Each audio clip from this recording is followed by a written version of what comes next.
Thank you for tuning in to the Going to the Media Concepts Football Podcast. We'll discuss the latest news, rumors, and games of the NFL and college football. As always, I'm your host, Jeremiah. And I'm Anthony. And we're back again.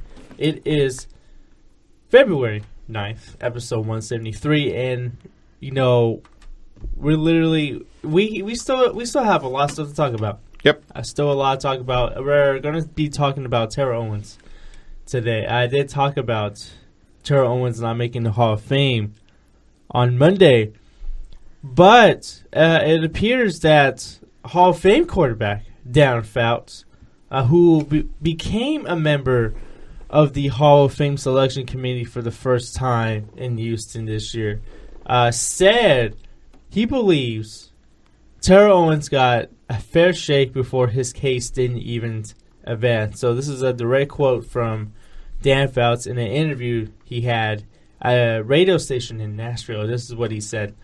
Quote, I think his numbers are very worthy, but again, on the other side of it, I think his actions on and off the field, on the sidelines, in the locker room, and the fact he played for so many teams and was such a great player, the question that comes back to me is, if he was such a great player, why did so many of those teams get rid of him? And I think we all know the answers. So basically, he's asking, if Terrell Owens deserves to be in the Hall of Fame, why was he cut by 3 teams? Because, you know, he jumped around from team to team. You know, he did start out his career with the 49ers, and then Terrell Owens went to the Eagles.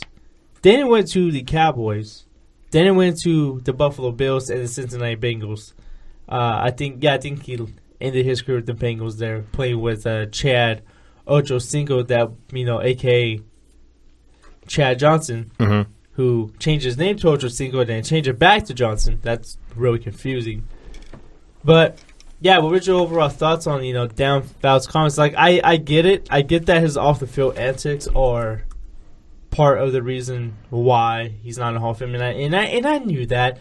I knew that was going to come into account, but when you just look at his numbers, he's literally in the category with Randy Moss and Jerry Rice, especially when you go to career receiving yards. He's smack dab in the middle at number 2 between Jerry Rice and Randy Moss. I just think, you know, he has the numbers that speak for itself, and if, you know, voters can't see past the numbers, I just think, you know, the process is kind of flawed a little bit. I really think it is. You know, I think you have to look at the overall numbers, and, you know, you have to taking into account the impact he made on the field. And sure, you know, he was, you know, quote unquote, you know, locker room hassle. He was a diva receiver, but I think the numbers speak for themselves. So the thing you could talk about with this whole thing with it is, okay, yeah, Terrell Owens did play for a handful of teams, right? San Francisco, Philadelphia, Dallas, Buffalo, Cincinnati. Seattle, he was just on the practice squad, so that wasn't a thing. So all these teams that he played for, right? The only thing was, he got cut from all these teams, and if he was so good, why was he on these different teams? Okay, so was Shaq a Hall of Famer? And I asked that. Yes, he is. Yes, he was. I asked that because he played for 6 teams, and he kept moving around, you know, Orlando, L.A., Miami, Phoenix, Cleveland, Boston. And, yeah, then in Boston he was a lot bigger, wasn't the same guy, but he played for a lot of different teams. You know, we've seen people move around to different teams. That'll happen. Gary Payton is a Hall of Famer. He played for a handful of teams, right? Like, and the thing with Terrell Owens, 153 touchdowns, 15,934 yards, and 1,078 receptions is what he finally put up at the end of his career. And not just that, but in 2010, he still had 983 yards and 9 touchdowns. He was still good, you know, towards the very end of his career in 2010, when you shouldn't be a good player anymore, right? When you're, you know, 37 years old, he was doing things that you shouldn't be able to do at that age, still putting out really good performances. And, I mean, it's just you don't like him. That's it. Like, it's just the fact that you don't like what he did. And don't get me wrong, he was a jerk off of the field. Super jerk. He, you know, just the press conference alone when he's doing pull-ups, or not pull-ups, sit-ups, in the driveway going, next question, lifting the weights, everything else like that. That's his legacy. You know, that's what's embedded in everybody's head. But all that being said, it's not like the dude wasn't one of the greatest wide receivers you've ever seen in your life. At least, say that you don't like him, right? Because Fouts said, he was given a fair shake. I mean, how? Like, how was he giving a fair shake? Because, you looked at the numbers and you're like, well, that's good. Well, what about this? Well, we don't like how he was doing stuff off the field. We don't like him spiking the ball on the star. We don't like him taking out the Sharpie and signing the football. We don't like, him with the popcorn, stuff like that. We don't like all the stuff that happened after that, which, fine, I get all those things, but then you better be consistent with it then, because one of my favorite players of all time is Randy Moss, and he did just as many things, but I love Randy Moss, and he's also been on kind of a commentating role now at ESPN, so I'm thinking that's going to get him in the good graces of Terrell Owens sitting. So if you're going to say these things with Terrell Owens, fine, but now you got to say it with Randy Moss. You have to not let Darren Sharper in the Hall of Fame. You have to that's probably not going to happen. You have to, because Peter King has basically come out and said, look, I can compartmentalize these things and say that he was great on one end, but also could be eligible to the Hall of Fame in the other. And he and Katie Nolan kind of had a back and forth that on Twitter, and she even had him on his podcast to talk about it. So if you're going to say that about Terrell Owens, fine. But now you're going to be the morals police, right? Now you're going to be the Baseball Hall of Fame with the steroid stuff, right? That's what you decided to be. Fine, cool. Now stick to that and be that. But like I said, you're going to have to be that with him. You're going to have to be that with Randy Moss. You're going to have to be that way with who else? Who else would it be kind of that whole diva wide receiver that'll be in the Hall of Fame? Well, you can go probably. Because Ocho's not going to get in the Hall of Fame. No, Ocho Cinco's not getting in the Hall of Fame. He's really good, but he's not Hall of Fame. No. Right? Because wide receiver, hard to get with that. Anyways, so, it becomes one of those situations, right? And if you're going to do that, then fine, but you got to be consistent with it. And I was even kind of okay with it, not okay with it, but when he didn't get in the first year, you want to punish him for a year, fine. It's really petty, and it's just basically you being a parent and saying you can't do this right now because I say you can't, right? It's petty and it's weird, but at least fine. I understand it to a certain degree. Now, after the second year, you're just doing it because you don't like the guy. And you hear stuff that's saying maybe he doesn't get in, because Fouts isn't saying anything close to I think he'll get in next year. No, this doesn't sound like he's going to get in the year after it also. So you're going to have however many years of him not getting in. And it's one thing if you do it with someone like an Art Monk, when the passing game is different now and the stuff looks a little bit different than it did back in the day, or if you do it with Chris Carter, who was really good but wasn't ever considered one of the best wide receivers of all time, even though he had a lot of touchdown receptions. Terrell Owens, from the day he was gone, you're like, oh no, he's one of the top 5 receivers we've ever seen in this game. At least with Randy Moss, if you want to throw out kind of a, asterisk or whatever, say he just liked to run the go route, right? He just liked to run straight forward and catch those, 55-yard bombs. Terrell Owens could do everything you want him to do. He could do the long pass, he could do the slant route, he can curl, anything you basically want him to do, he could do for you. So it's just basically people don't like him, and that's fine, but be consistent with it.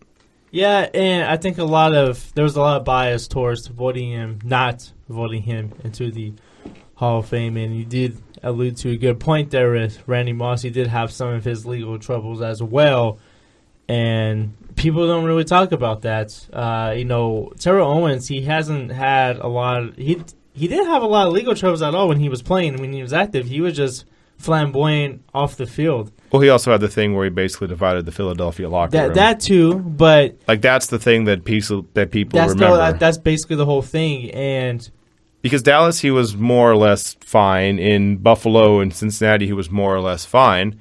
Yeah, he probably did some things that pissed people off, but he was more or less fine. It was just that, and it's basically the whole thing of Philadelphia was where we split the locker room, and we did the sit-ups in the driveway.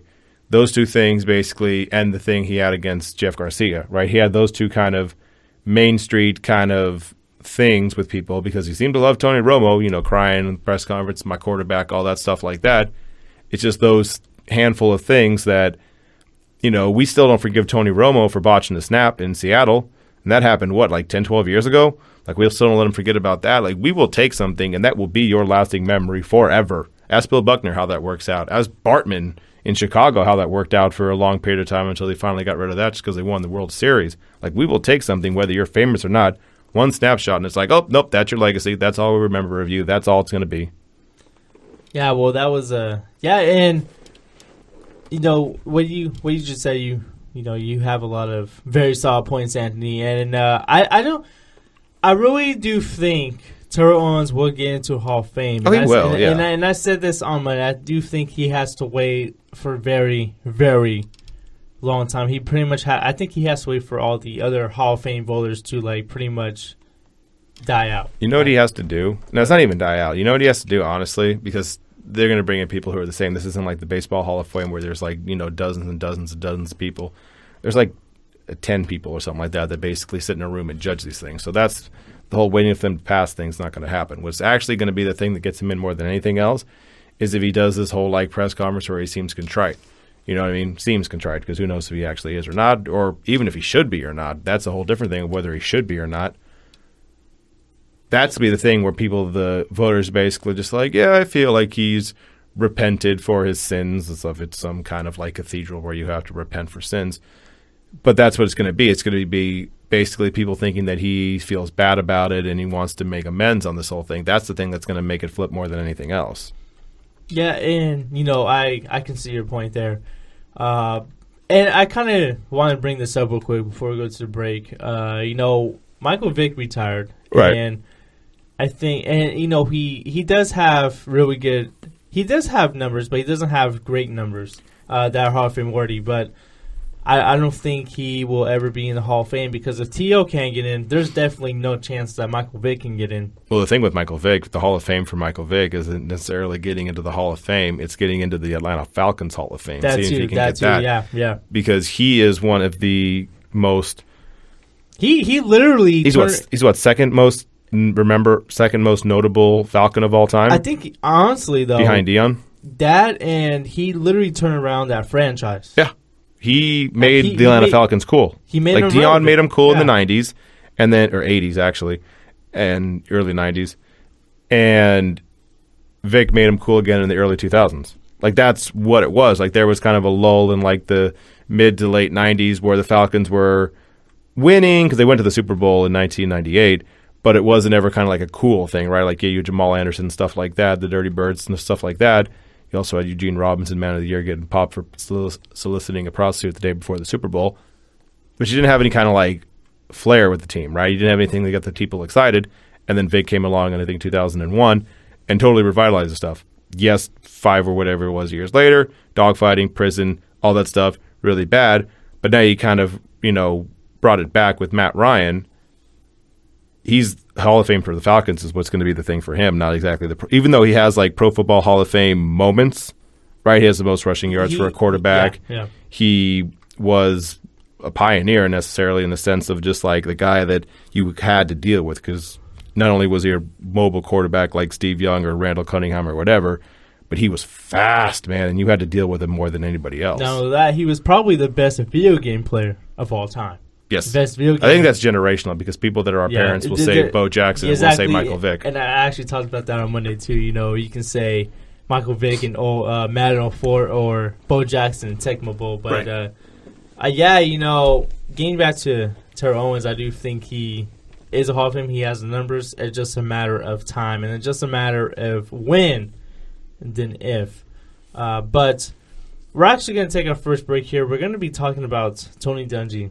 And we're gonna explain why we're gonna talk about Tony Dungy back when his coaching days with the Indianapolis Colts. When we get back to the Going to Meet Concepts football podcast. Tired of searching the vast jungle of podcasts? Now listen close and hear this out. There's a podcast network that covers just about everything that you've been searching. Hey! The Golden State Media Concepts Podcast Network is here. Nothing less than a podcast bliss with endless hours of podcast coverage.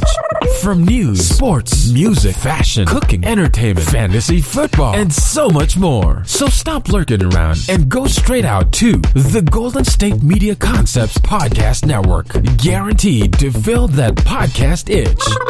Whatever it may be. Visit us at www.gsmcpodcast.com. Follow us on Facebook and Twitter, and download us on iTunes, SoundCloud, and Google Play.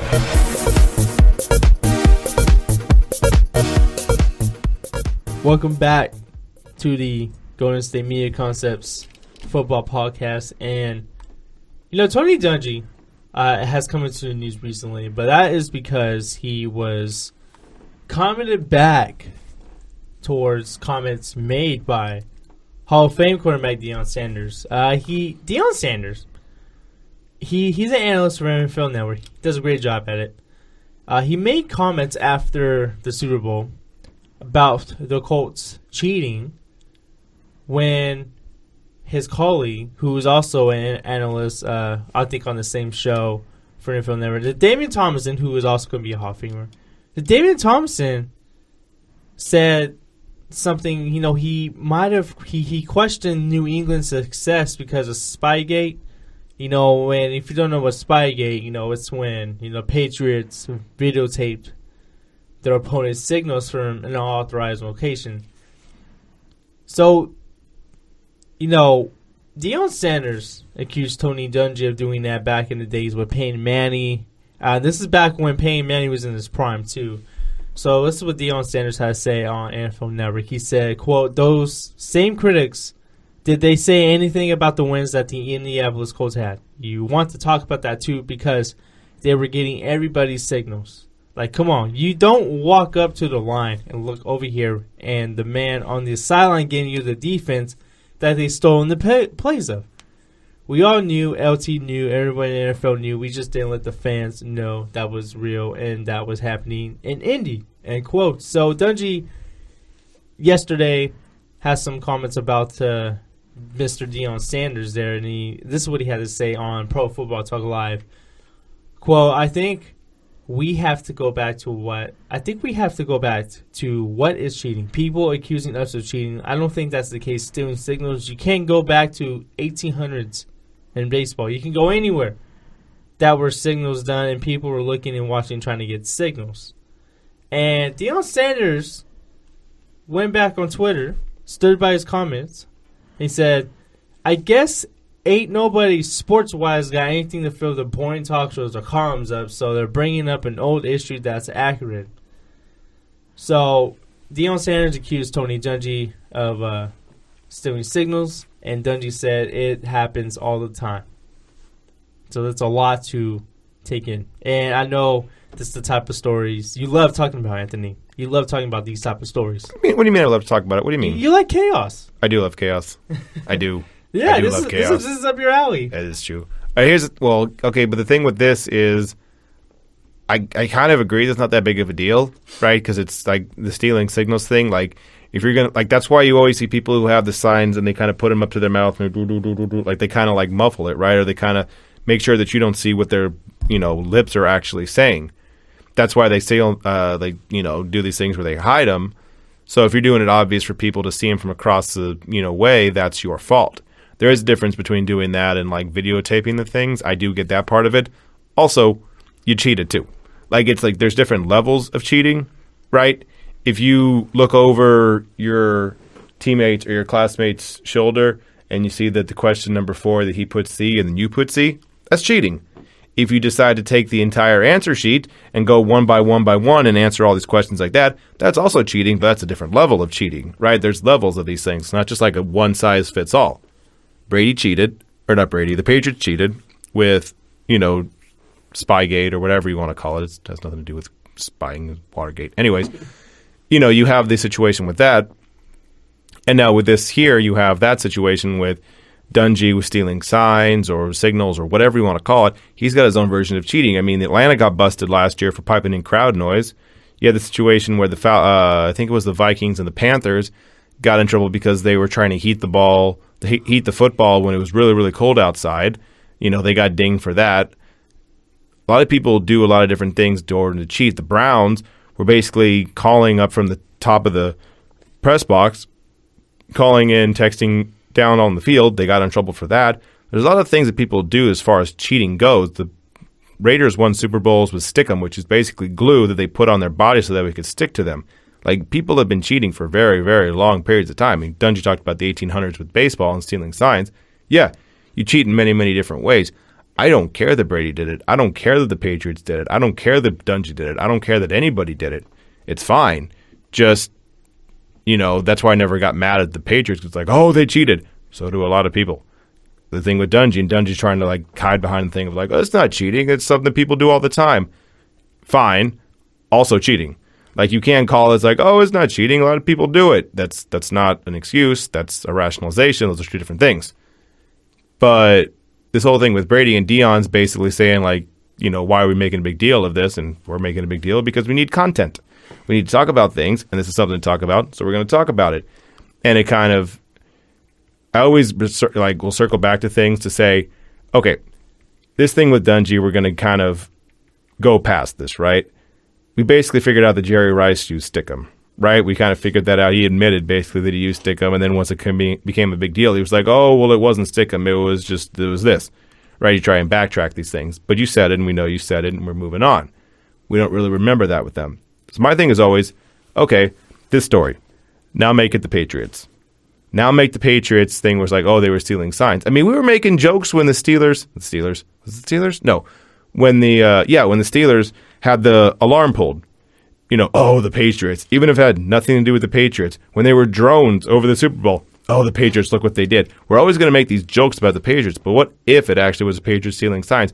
We would spend weeks on this. We spent years on deflated footballs. Years. Millions of dollars were spent on this thing. So many trees died because of Deflategate. So many trees were cut down in the form of basically arguing these things. Millions of dollars.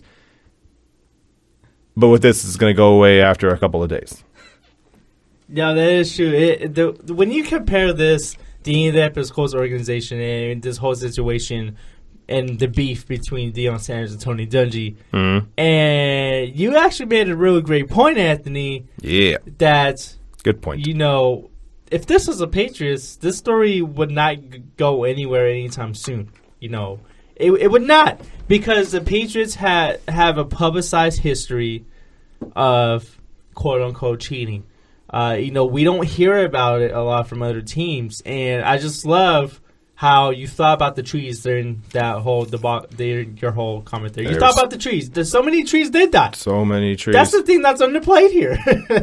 And also you get the fact of, so the two things I think about with certain situations. I always think about with this, like, what if it's the Patriots? And if somebody like Tom Brady does something and he's fiery, or Kirk Cousins does something and he's like fiery, rah-rah guy, and it's like, oh, look at, he has passion. Look at him. He wants to win.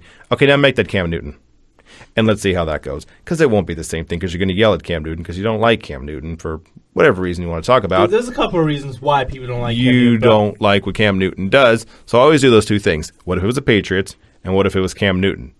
Because those are two things where it's just things become different because of either past transgressions or you just don't like the person, however you want to classify it. Yeah, and that's the thing that I kind of hate about, comparing other players. Like, you made the point with, Cam Newton, if he would have came out with the fiery passion and all that, right? People would have said, oh, that looks really bad. He has a lot of attitude. Why is he acting up? But if Tom Brady did that, they'd be like, oh, he's the GOAT. There'll be like lots of like videos of that. He's great because he does this. It's like, I don't know. It's just a lot of. It's Thursday, man. It's Thursday. That's all I can say about all this story. Right. Yeah, it's Thursday. But we're actually going to take our last break here, and we're going to get into some news. Well, not really news, but we're going to kind of speculate where Tony Romo is going to play next year. And we will do that here at the Going to Meet Concepts Football Podcast. Check out the show that's built on the MMA. From the UFC to extreme cage fighting, they got the fights covered. Check out the GSMC MMA podcast. Get the latest news on past or upcoming fights. Join us as we talk to and about some of the biggest names in the MMA, past, present, and future. When it's the fight game, there's just one show to check out. GSMCpodcast.com/MMA-podcast. Don't forget to like them on Facebook and follow them on Twitter. Visit GSMCpodcast.com for more info.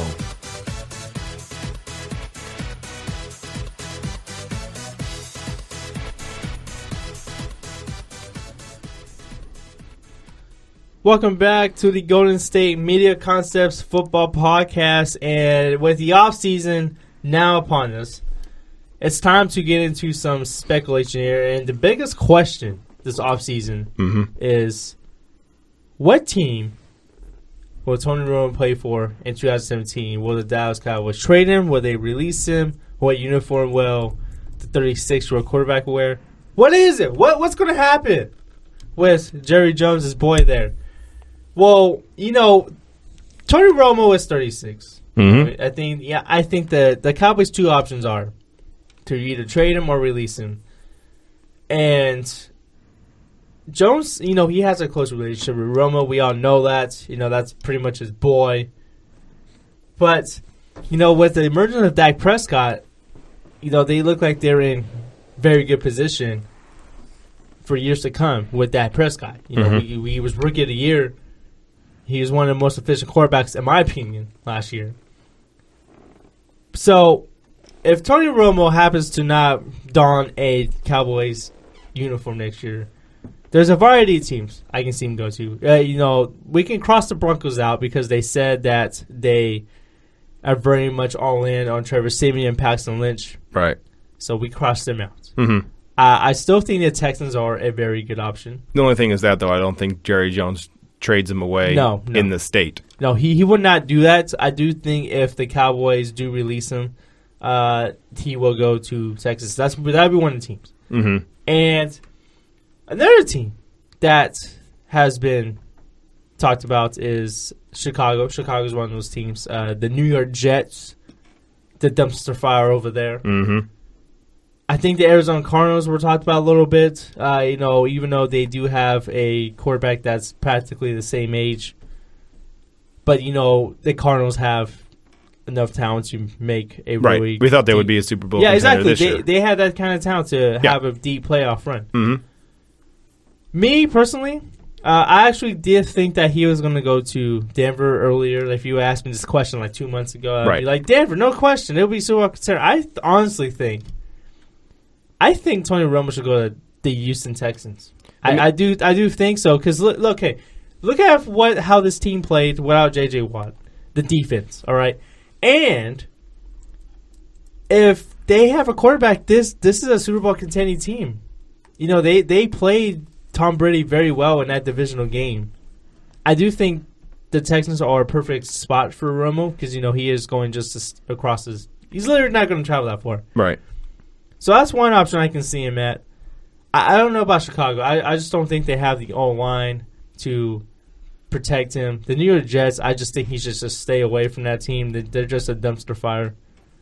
But I do think Houston is probably the best possible option because they need a quarterback, and we all know how Brock Osweiler play, and we all know how DeAndre Hopkins did not – get a lot of passes thrown to him, even though he did have pretty good numbers, and the emergence of your boy C.J. Fedorowicz. But yeah, I do think the Texans are a very viable option. The Texans are a good option for him. And all of this basically stems because you had Jerry Jones come out recently and say that, he talks about how this team is tailor-made on offense for Tony Romo and how he doesn't know what's going to happen in this whole situation. Basically, he's still clinging on to Tony Romo, right? He still wants so badly to keep Tony Romo as his guy, negating the fact that Dak Prescott's a lot younger than him, negating the fact that Tony Romo can't stay healthy, negating the fact that Dak Prescott, without, his teammate Ezekiel Elliott on the team, could have been the MVP or the Rookie of the Year, he still wants Romo to be the guy. So now if we're like, okay, fine, Romo, he shouldn't be the guy. Now where does Romo go? And the problem is because he has so much of a cap hit this year, right? If he doesn't play, if he gets cut, it's a $24 million cap hit for him. Like he makes $14 million, but because of, things like, salary cap and, guaranteed contracts and everything else like that, there's all these places that he could go because you want to save money where you basically trade him away. There's places you can go. You can go to the Bills. You can go to the Bears. You can go to the Browns. You can go to the Niners. You can go to bad teams like that. And that's fine. But you want to take him to good teams. Kansas City would be a team like that. you bring him over, you said, to Houston. But like I said, I don't think Jerry Jones is trading him away in the state, because if you lose out, it's one thing if you lose out and Romo goes to, let's say, the Chiefs and wins the Super Bowl there. That's one thing. But if he's in your own state and he wins the Super Bowl, then you got to atone for that, because they basically won the ring with your guy that you couldn't win with, right? That's kind of an ego blow that Jerry Jones doesn't really feel like having. So you look at the good teams like that are kind of, one step away. You could have said Minnesota, but they traded everything for Sam Bradford, and he's basically going to be their guy while Bridgewater gets healthy.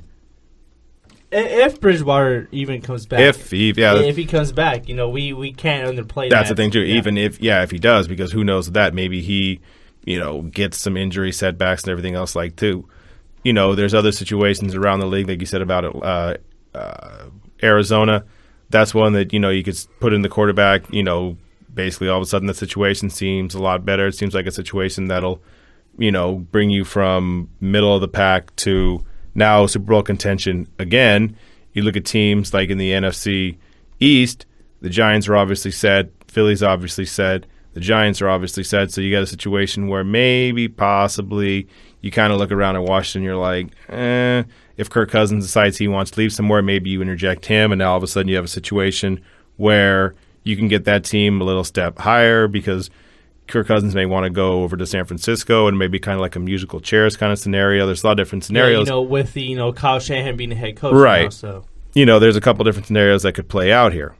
Yeah, I don't know. I kind of, when I saw the Chiefs as a possible team, I kind of feel bad that was on his list, because Alex Smith is still the quarterback. And Alex Smith, remember, this is a guy that lost the starting spot to Colin Kaepernick, and we all know how that kind of turned out. Right. I know Colin Kaepernick got the national Super Bowl, but Colin Kaepernick probably might not even be on a team next year. Yeah. And Alex Smith now, if he might lose his starting spot again to Tony Romo, a guy that's older than him. And I kind of feel bad for Alex Smith now, right, if Tony Romo does go to Kansas City. But don't get me wrong, Alex Smith has been good enough to go to the playoffs, but I don't think Alex Smith is the type of quarterback to win a Super Bowl. I just don't think so. I think if it's just didn't happen by now, I don't know if it's going to happen. Mm-hmm. He has a lot of talent around, but he just hasn't done a whole lot to get the Chiefs to Super Bowl. He can get them to the playoffs, but they're 1-3 in the playoffs with him under center. And we remember he was on that Chiefs team that blew pretty much like a 30-point lead in the playoffs to the Colts. So right. We all remember that. But, the Chiefs, I honestly think if Tony Romo goes to the Chiefs, they're a Super Bowl contender. The Jets, I can see him going there, but I think he should stay away from there. Mm-hmm. The 49ers, though, I don't know. I think that might be a little bit of a long shot, especially with Kyle Shanahan. And there's not a whole lot of talent around that team. But I do see the Texans, and I do see the Bills. I can't see him go to Cleveland. Like, why would you want to go? Why would you do that? Well, no, Jerry Jones has basically made it to the Tony Romo's his boy, and I don't think he would do that to him. I think he would just seem that as mean, right? It's like, oh, let's send you over to Cleveland. Like, I think that would just be the equivalent of sending your kid off to boarding school, right? You're just mad at him, you're just sending him away, kind of thing like that. Like, that's not nice, and I don't think he would do that to him. I think if he was going to send him, he was going to send him to a team that's not, bam, Super Bowl contender right now, but will make the team solidly better, right? A team that's like, oh, okay, then maybe they can make a next step, which would be what Buffalo would be. Buffalo would be like, oh, okay, cool, you can do better things here. Maybe you win a Super Bowl, because who knows in the NFL sometimes. But, we give you to a team that you'll be better, but not necessarily immediately Super Bowl contender. Like, I can see Buffalo a lot more than a lot of other teams. Yeah, and I think Buffalo... Not in your conference, not in your state, yeah. Not anywhere near you, totally away from everything. All right, cool. You have fun with that. Now you go face the Patriots twice a year. See how that goes for you. That would be fun to watch. It would be fun to watch. That would be fun. It would be fun to watch. You got the Dolphins who won made it into the playoffs, the Patriots who were just the juggernauts of all juggernauts, and you got Tony Romo on the Bills. That would make 3 teams that are good. Then you also got the Jets. Who are the Jets? Pretty much, yeah. They are the more successful older brother of the Browns. And when I say more successful older brother, they're just the older brother that basically didn't go to prison. They're the ones that avoided the prison rap, right? They're not in the prison, but they they're close. How do you? But they're loved more because they're not in. They didn't do the really bad things. All right. My analogies are weird sometimes. It's fine. You understand? I do understand it. It's just wow. It's early, man. I wish I could come up with those analogies. I got more. No, I can't, man. Oh no, I got more for you. I got these jokes. I got these analogies for you. They might always make sense. It's also early in the morning. I'm tired. It's fine. But all right. It's fine. All right. So, all right. Well, on that note. Yes. On that note, we're gonna end. I'm kidding. In a little bit, we are going to end the show. But I just want to say, I do think the Buffalo Bills are I think they are a long shot, but I think it's a very good destination for them. Mm-hmm. I think the Texans are a very good destination for him as well. But realistically, though, what team do you think Tony Romo would be on? Realistically, do you all kind of put it all together? If I had all the teams for Romo, what do I think you'd go to? Yeah. Honestly, Buffalo, now that I'm thinking about it, I think would probably be the best odds. Okay. Because it's so far away from everything. Like I said, Houston's still in the state of Texas. Washington is in the division. They're not going to do that. There's other situations where you could say the Jets, that's mean. The Browns, that's mean. The Niners, that's mean. Bears, that's mean. You want to be somewhat nice to him, and this kind of accommodates everything else. You get a chance where he can play. You get a chance where he's away from you, and you get a chance where he's not going to burn you with a Super Bowl right out of the bat. You know what? I'm going to be bold. All right. And I say he goes to the Jets. Poor Romo. I know. I say that for a couple reasons. Has he been hurt enough? I say it for a couple reasons. They got two guys in line behind him, Bryce Petty and Christian Hackenberg. They're not ready to be starters in the NFL. They're not. And, I know Tony Romo's going to be 37 when the season starts, but these are two guys that can really learn behind him. Right. And he can be a huge upgrade to that offense. This is an offense that has Brandon Marshall. They have Eric Decker. Quincy Enunwa had a great year. They have good running backs. I know Matt Forte is up their age, but Little Plow looks like he can be the starter going forward. So I do like the pieces around Tony Romo. It's just the defense. It's just the defense that needs a lot of improvement. But if Tony Romo goes to Jets, I do think they can be a 10-win team. Yeah, 10-win team. And not only that, he can benefit the young quarterbacks on that roster. So I'm going to be bold and say he goes to the New York Jets and faces the Patriots twice a year in a Jets uniform. I can see it. Yeah. I think it'd be mean, but I can see it. Yeah. I can see it as a realistic chance when you kind of think about it. So you say he's going to the Bills. I would say Bills. I say he's going to the Jets. Well, we're going to have to wait and see. And that concludes today's show, Anthony. That concludes today's show, and we are back tomorrow. Yep. I don't think Ben's doing the No, I think he's done with football now, yeah. Yeah, I know after the Super Bowl, he's like, man, screw you guys. I mean. I'm kidding. He has other shows to worry about. But yeah, I'd like to thank you guys for tuning into the Going to Me Concepts Football Podcast. We will be back tomorrow discussing anything that happens in the past. Oh, no, in the past 24 hours. In the next 24 hours. And we'll probably have some more speculation in the off season of things that we want to happen or things that should happen. We might talk about that. But yeah, I thank you guys for tuning in. As always, I'm Jeremiah. And I'm Anthony. And see you guys tomorrow.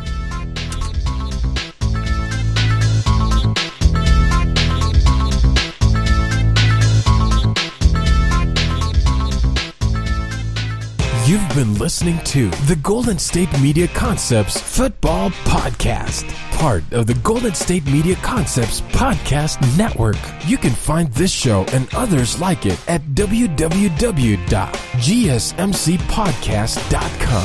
Download our podcast on iTunes, Stitcher, SoundCloud, and Google Play. Just type in GSMC to find all the shows from the Golden State Media Concepts Podcast Network, from movies to music, from sports to entertainment, and even weird news. You can also follow us on Twitter and on Facebook. Thank you, and we hope you have enjoyed today's program.